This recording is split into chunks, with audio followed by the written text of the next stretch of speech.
Bienvenue chez Automobile de l'Est. Aujourd'hui, je vous présente la toute dernière arrivée, une Hyundai ou Hyundai, je sais jamais comment on prononce. On va dire Hyundai, ça me plaît plus. i30N Performance, donc c'est un modèle 2018. Elle a 30 ou 40 000 km, donc quasiment rien. De toute façon, comme d'habitude, dans la description, vous avez le lien de l'annonce qui vous emmènera directement sur le bon coin avec tous les détails de la voiture. Ce que je peux vous dire, c'est que c'est une perf, elle fait 275 chevaux. Je suis littéralement tombé amoureux de cette voiture. C'est une machine de guerre. Elle a été développée en partenariat avec Sébastien Loeb, donc quand il était pilote rallye chez Hyundai. C'est juste une machine. Elle est transcendante. C'est vraiment génial. Je ne pensais pas dire ça un jour de cette marque-là. Mais là, c'est une bête. Il n'y a rien d'autre. C'est une voiture de rallye pour la route. Enfin bref. Sur cette voiture, on va d'abord la voir rouler un petit peu. Après, une fois qu'on l'aura vu rouler, tester un petit peu sur route, vue de l'extérieur, vue de l'intérieur, on va faire un tour esthétique de la carrosserie. On va checker tout ce qui est pneumatique, frein. Après, on va checker aussi tout ce qui est intérieur, les tissus, le simili, voir s'il y a des petits accros, des choses comme ça. Mais la voiture est quasi neuve, donc on va faire un tour complet. Et une fois que tout ça sera fait, n'oubliez pas d'appuyer sur la petite cloche, le petit pouce bleu ou les 5 commentaires, un petit j'aime, ça fait toujours plaisir. Allez, et on est tout de suite parti.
Alors, on commence par tout ce qui est détail extérieur.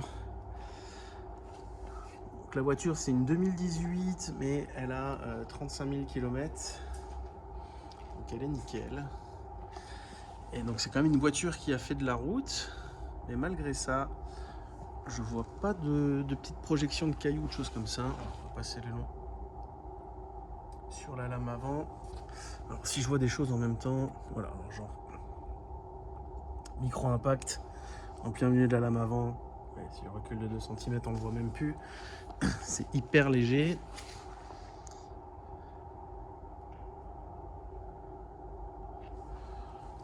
Ok. Donc, je vois rien de spécial. Là, j'ai juste un doute. Non, sur la ligne de capot. Ah si, j'ai bien vu. Pareil, un tout petit impact ici. Le capot, rien du tout.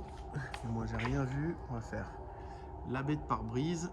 Alors, les petits bruits, c'est la voiture. Elle ouvre, elle plie les rétroviseurs. Parce que c'est une voiture qui a le keyless.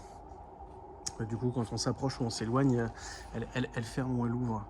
Voilà, j'ai sur le pare-choc. Vous voyez, hop là, c'est les rétros.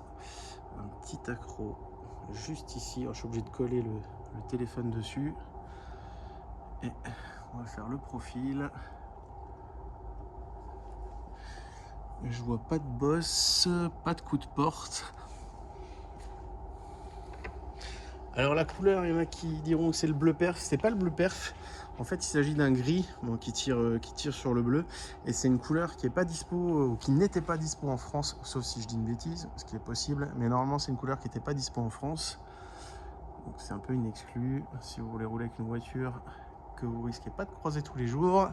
Déjà la i30, c'est un bon départ. Mais en plus, dans cette teinte-là, vous êtes tranquille. Enfin, on en a déjà vendu une. Donc ça sera la deuxième. Derrière, elle est impeccable. Donc on voit même les plastiques, les sorties d'échappement. Elle est nickel. Côté passager, je vois pas de coup de porte, pas de bosse.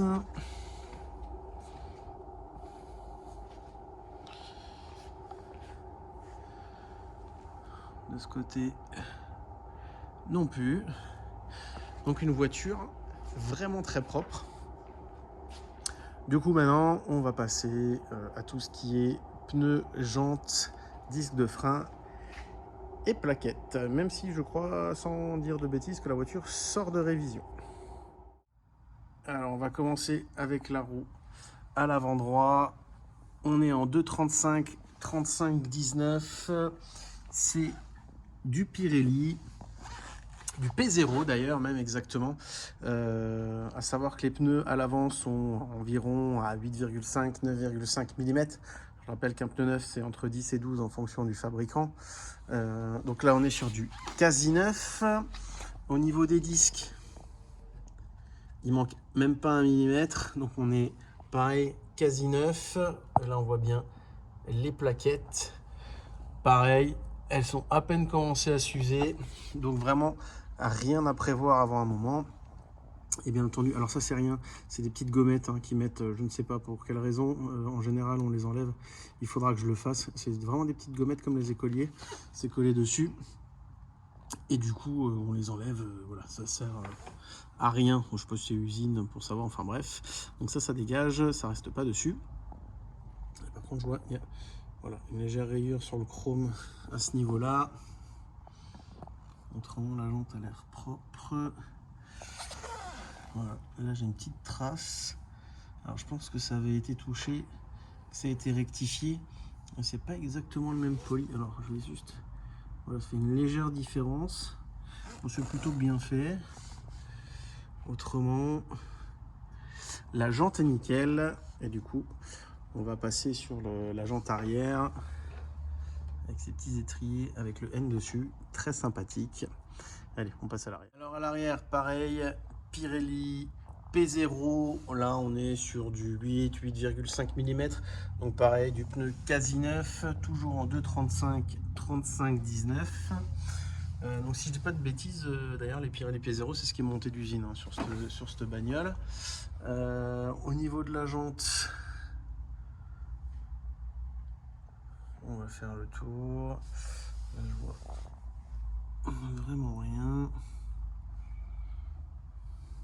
Ok, donc elle est plutôt propre, pas de coup de trottoir, pas d'accro. Donc voilà, on va directement passer côté conducteur et comme ça on va pouvoir checker les freins à l'arrière aussi. Donc côté conducteur, donc là forcément les pneus c'est les mêmes. Par contre, on va mettre la petite lumière au niveau des disques. C'est nickel.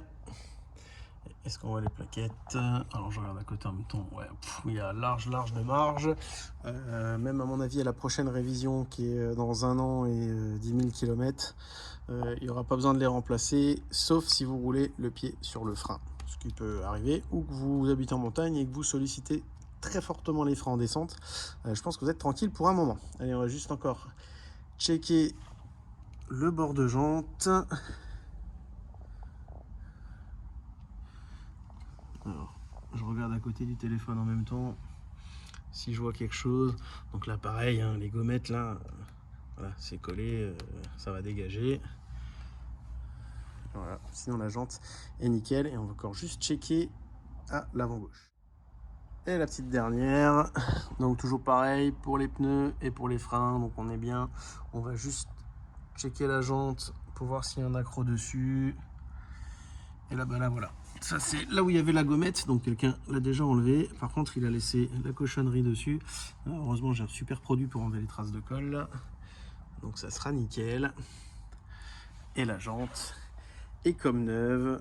Le pneu pareil, les freins pareil, donc il n'y a vraiment rien à prévoir. Et du coup, ben, on va aller gentiment checker l'intérieur de la voiture. Allez, on va passer sur l'intérieur.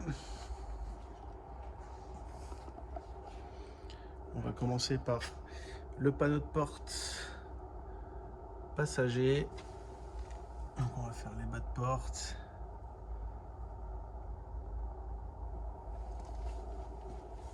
Un petit coup sur le tableau de bord.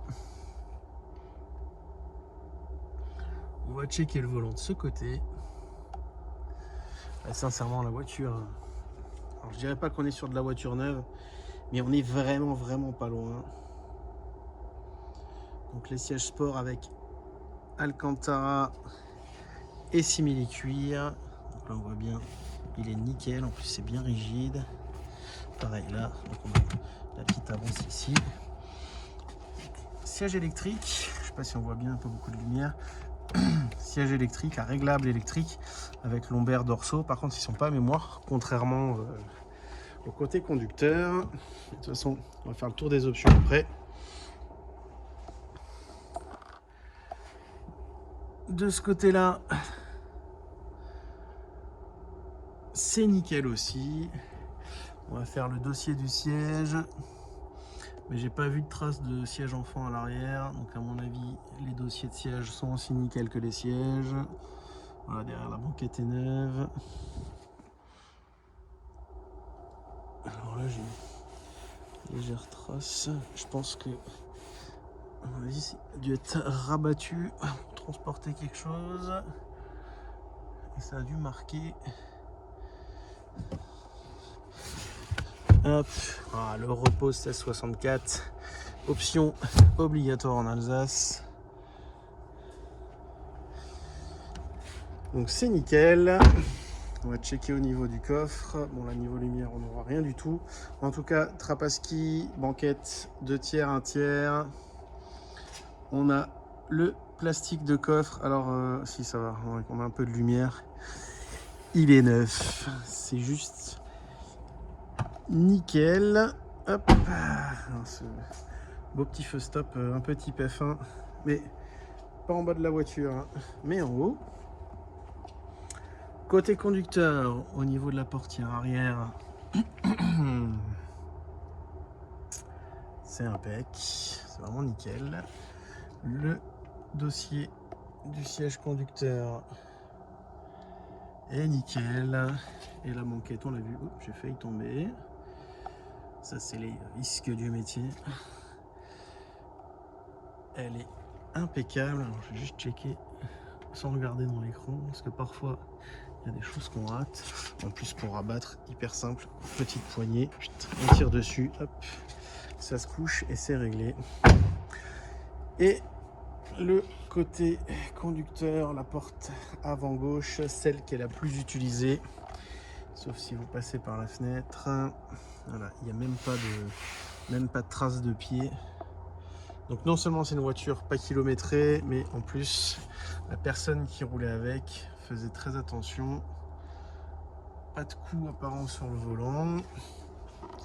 Et bien sûr le siège conducteur. Voilà, il n'est même pas griffé par la ceinture ou par un jeans. Pareil pour l'assise. De toute façon on voit bien. C'est du neuf. La petite avant-sport pour sous les jambes quand on fait du long trajet.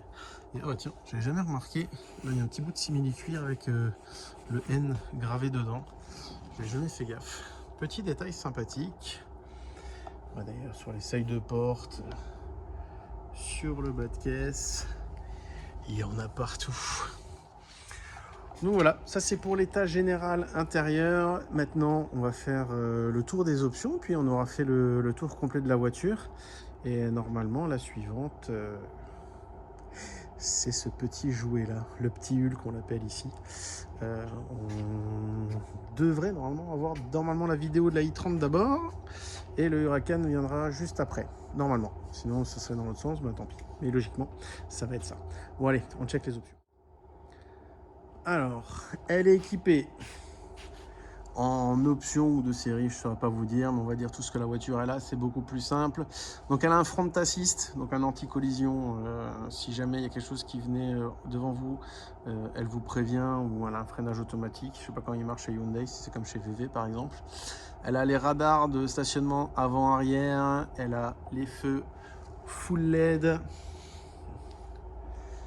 elle a les rétros réglables électriques rabattables. Donc les radars arrière, ça je l'avais dit. Le keyless, donc ouverture, on appuie ici.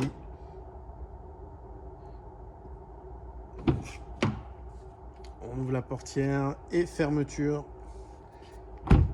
sans clé. Quand on appuie là, j'ai la clé en poche, elle va fermer automatiquement. On a bien entendu vitre électrique avant-arrière, rétroviseur réglable électrique qui me semble chauffant automatique et à rabattage automatique fermeture du véhicule.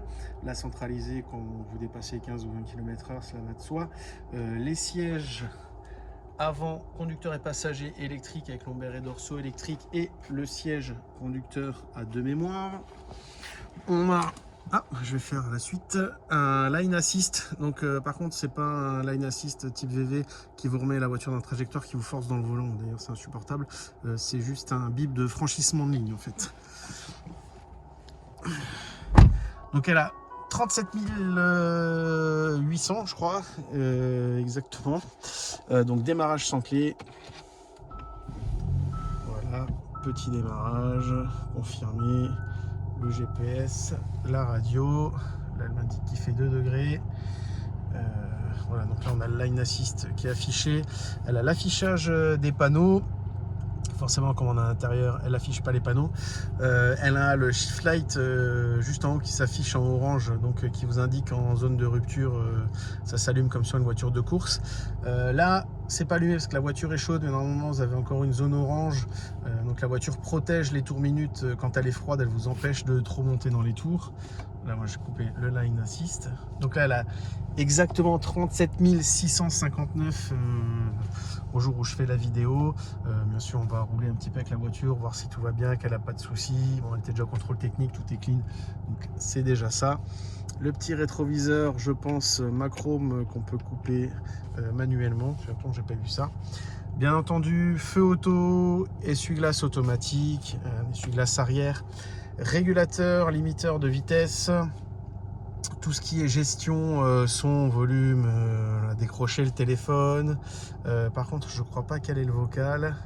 Cette fonction est disponible lorsque vous connectez un téléphone prenant en charge Android Auto ou Apple CarPlay avec un câble.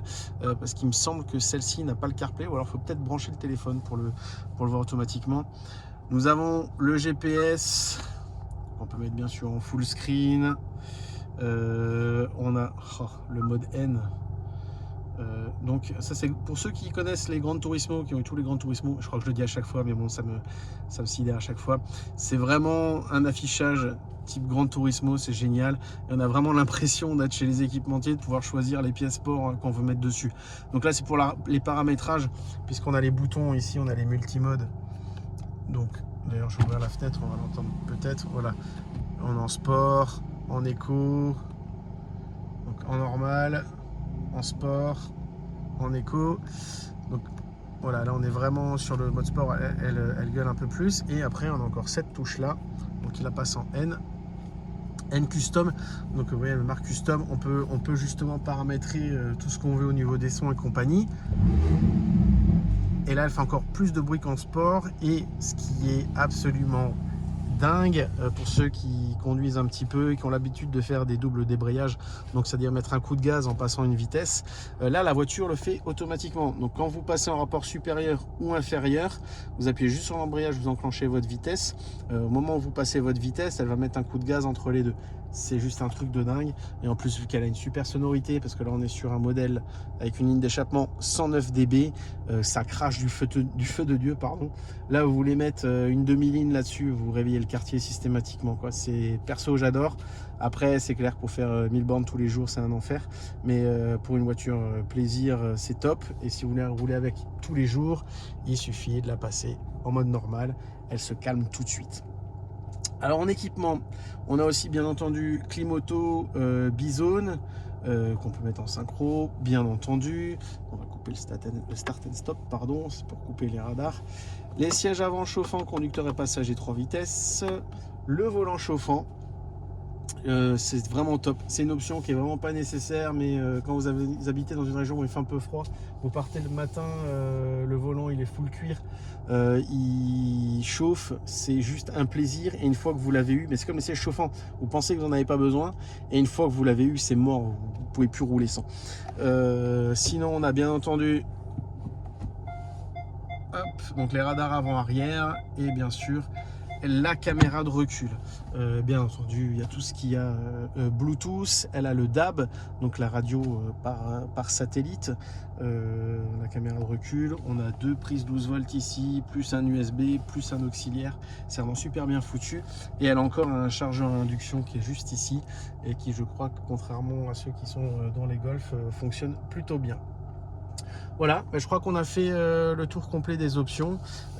Encore une fois, n'hésitez pas à mettre un petit pouce bleu, un petit like, à vous abonner, à actionner la cloche. Ça fait super plaisir. Je commence à avoir des retours aussi des clients qui achètent les voitures et qui me disent que les vidéos sont super sympas, parce que souvent ils sont à distance et ça leur permet de voir la voiture en détail. Ça fait extrêmement plaisir d'être remercié pour son travail. Donc voilà, n'hésitez pas, bien sûr en description vous retrouverez le lien pour Le Bon Coin sur l'annonce, vous aurez tout dans le descriptif. Et je vous dis à bientôt pour la prochaine.